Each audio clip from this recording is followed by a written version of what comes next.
Once upon a time there was a crow who, when sitting in a tree, saw down below a delicious piece of gorgonzola cheese. "That would be nice for tea," she said. "Yes, please." A hungry fox was roaming on the prowl. He'd smelt the cheese and saw the feathery fowl swoop down upon it and with grace and ease scoop up the delicious piece of smelly cheese. "Oh, no," he sighed. "Now this calls for a plan. I want that cheese, and I'll get it, if I can." So, in a cunning, cheeky kind of way, he began to offer compliments and say, "You beautiful, elegant, graceful, charming bird, with the sweetest song the world has ever heard. Please sing for me, and do so at your leisure, for your singing would give me the greatest pleasure." Now her feathers quivered, and the crow was flattered. To be beautiful was all that ever mattered. With her chest puffed out to show that she was proud, she opened up her beak and cawed quite loud. "Oh dear, you've dropped your cheese," the fox responded, and with it in his mouth he then absconded. The crow was shocked to find she'd now no tea. The cause, she knew, was foolish vanity. The moral of this tale is plain to see. Don't fall foul to cunning flattery. Wow! Someone is very lucky to have such a delicious breakfast. Who is going to get it? Hedgehog, crow, or owl? Try to guess. No, a hedgehog doesn't eat this. They prefer insects, mushrooms, or fruits. The crow is lucky. She gets the cheese for breakfast. What a wonderful day! It's not often that I get delicious cheese as a gift. Who is this? A sly fox who wants the cheese for his breakfast. "My dear crow, you look pretty today. What's the secret?"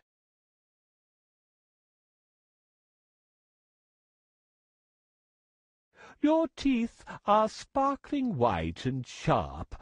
I'm scared."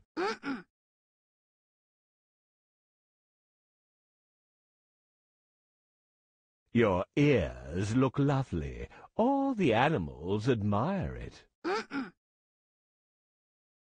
"I've never seen such lovely eyes like yours."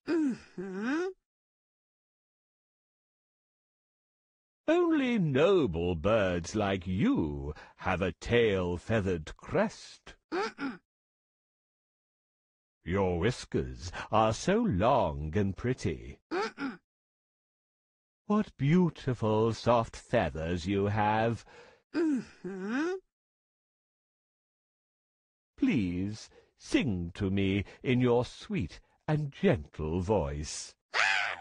"Silly crow! Did you think you have a wonderful voice? Don't trust anyone who flatters you. I'm off to eat now. A lie begins where a truth ends." I was foolish to trust the fox. Now I have nothing to eat. I'll look for something else to eat in the forest.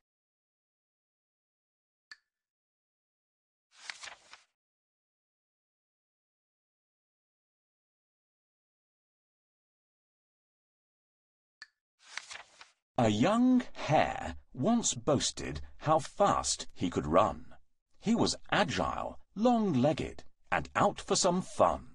So he teased an old tortoise about his slow pace. But the tortoise surprised him and asked for a race. "If you think you can beat me, you're out of your mind," jeered the hare, who was really very unkind. Yes, I could win, said the tortoise. Name the time and the place. The hare thought this amusing and laughed in his face. But he agreed to the race and the place it was set. An announcement was made in the Country Gazette. The animals gathered, all out for the day. Excitement arose when the race got under way. The hare and the tortoise were set on their marks. The pistol was fired, and it shot out some sparks.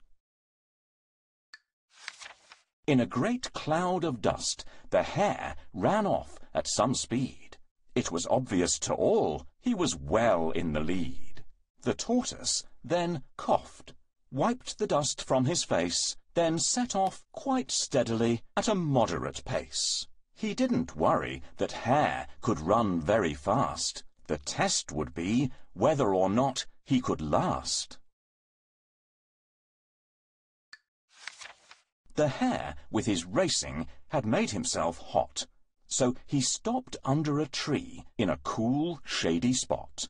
He thought, Why should I rush? I'm certain to win. So he laid down for a rest, fell asleep with a grin. Meanwhile, the old tortoise plodded steadily on, neither stopping nor resting as he went along. He passed by the hare, and then, oh yes indeed, it wasn't hare, but old tortoise who was now in the lead. The crowd saw him and cheered. The noise woke up the hare. To see the race won by tortoise was more than he could bear. He took off in a fury when he realized his fate. But the tortoise was first. He was simply too late. Slow but sure wins the race, is the moral of this tale. Take things steadily and moderately, and you'll never fail.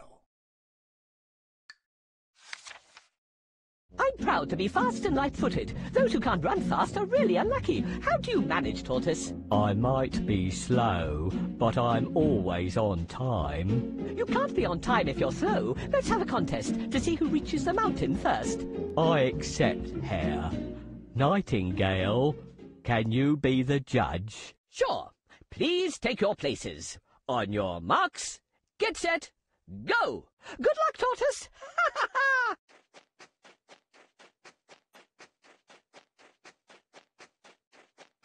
Good luck, hare. Remember, slow but steady wins the race. I'm already halfway, but Tortoise is so far behind, I'll take a nap. There are many stones on the road. Shall we remove them so I can walk faster? Let's help Tortoise remove all the stones from the track. Thank you. Thanks again. This stone was a hurdle.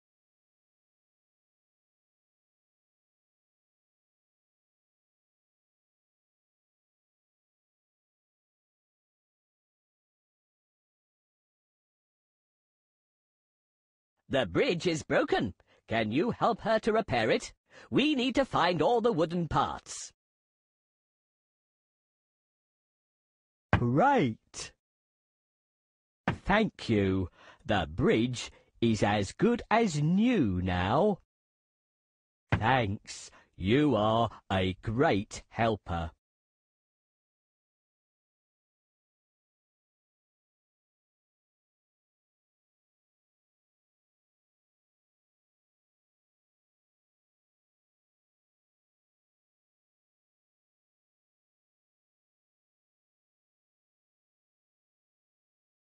Tortoise is approaching the finish line, but where is Hare? Ah, he is sleeping under the tree. Let's wake him up. What's the matter? While you slept, Tortoise won the race. That's not fair. I was faster. I lost the race because I napped. Discipline matters more than speed in a contest.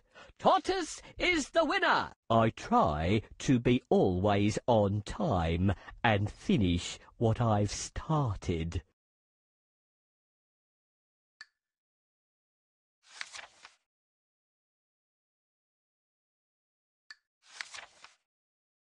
A lion was dreaming, asleep in his bed, when something suddenly awoke him as it ran over his head. "Whatever's that?" he exclaimed, and he shot out a paw and grabbed a small mouse that he'd not seen before. The lion roared in anger. "You woke me as I slept! I shall eat you for supper!" Please don't! The mouse wept. King Lion, you are powerful, mighty, and strong. Please don't eat a poor mouse who meant you no wrong. "Ha ha ha!" laughed the lion. "It's true. You are weak. I am strong, as you say. So I'll let you speak." I am sorry I woke you.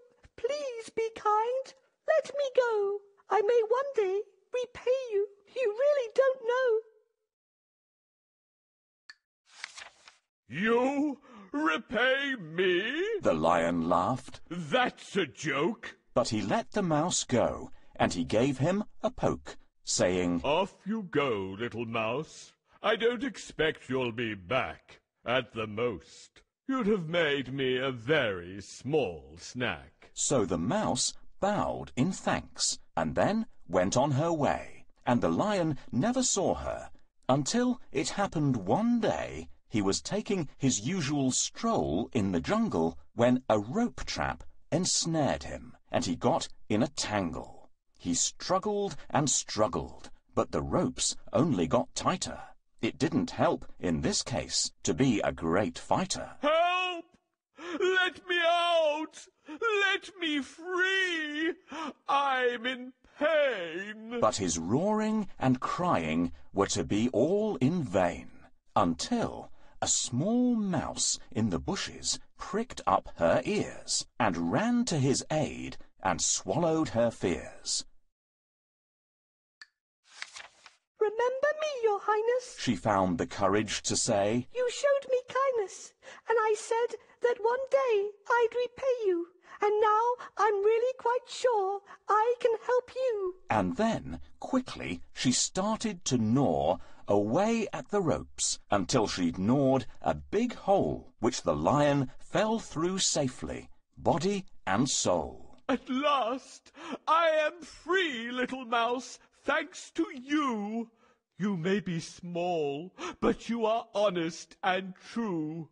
Your honesty and kindness is where your strength lies. You came to my aid when you heard my cries." The moral is surely, no matter how small, honesty and kindness makes the greatest of all.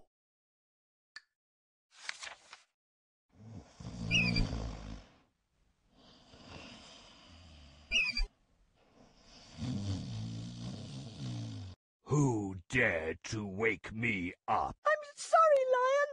I didn't mean to disturb you. "You're brave to disturb the king of beasts, but I'll gobble you up now. I'm hungry." I'm sorry I disturbed you. Forgive me today, and I'll help you someday. "A tiny fellow like you helping me? Run away before I decide to eat you." Thank you, Lion. I will never forget your kindness. "I'm hungry. I have to find something to eat."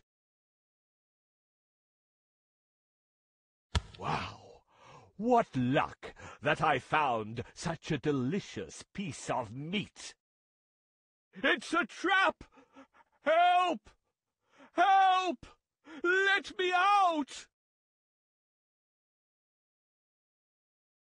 I think the mouse might help me. Please help me rescue the lion.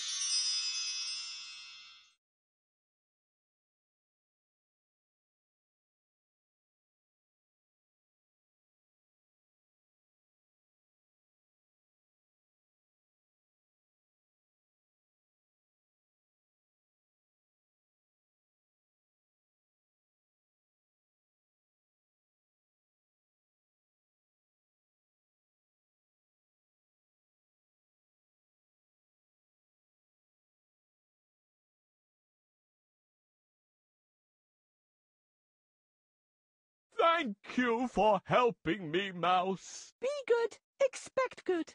The lion spared my life, and I saved his.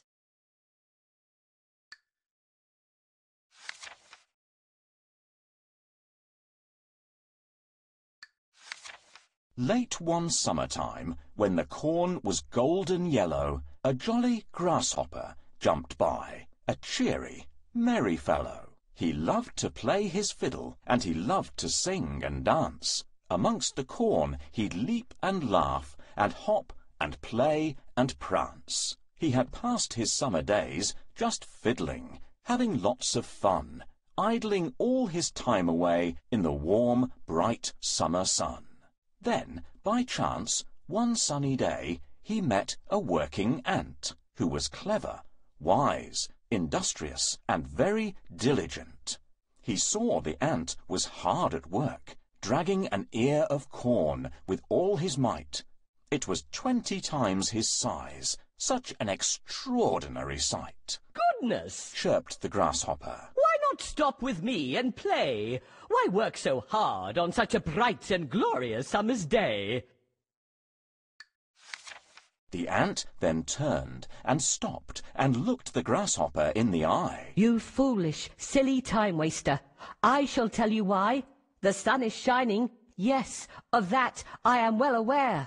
But I am gathering in the harvest while the harvest is still there. And I suggest you would be wise to follow my advice. Store some food for winter while the weather is still nice.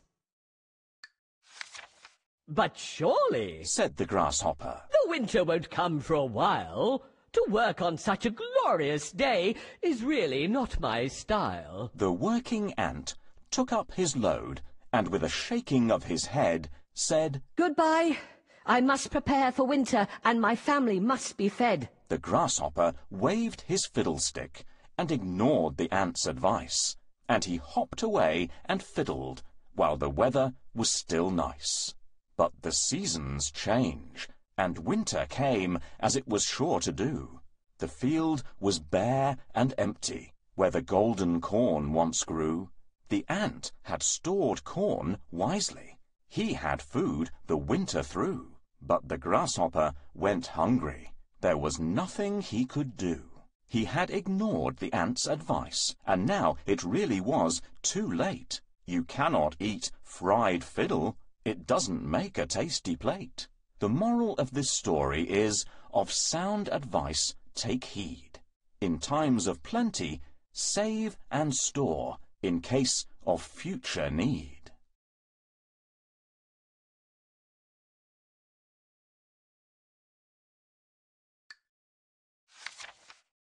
Hey, ants! Why are you working when you can have fun in the summer?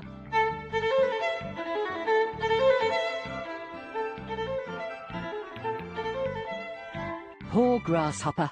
Work hard if you want to make it through the winter. Are you joking? There's food everywhere, and I can build a house whenever I want. Poor grasshopper. He doesn't know that there'll be no food or shelter in the winter. Hey, why can't you enjoy the summer? Winter is far away. Grasshopper, I hope you'll be fine when winter comes. Ah, it's awesome to enjoy the summer. Grasshopper doesn't want to build a house. Let's help Ant collect wood chips and wheat grains.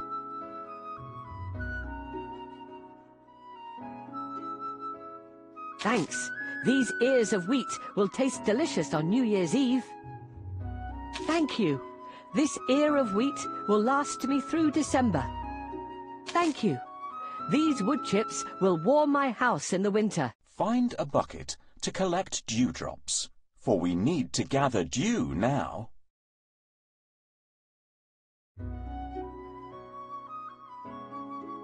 Yes, this bucket is perfect for gathering dewdrops.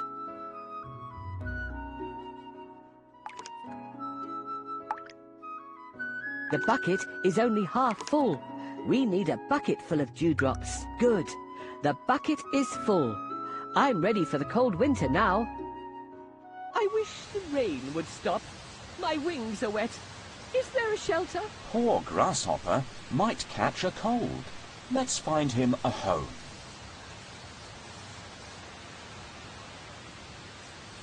This is Ant's house. I won't know. This burdock plant is drooping. I can't stay here. The daisy's petals are wilted. I need to find a better place. I should have listened to the ant and prepared for autumn and winter. It's cold and lonely out here. I hope Ant will take pity on me. I can't move. Please knock the door for me. What brings you here, dear Grasshopper? Please let me in, Ant. You were right about preparing for winter. Now you can sing and dance if you wish, but it's a lesson for you. Next winter, take care of yourself.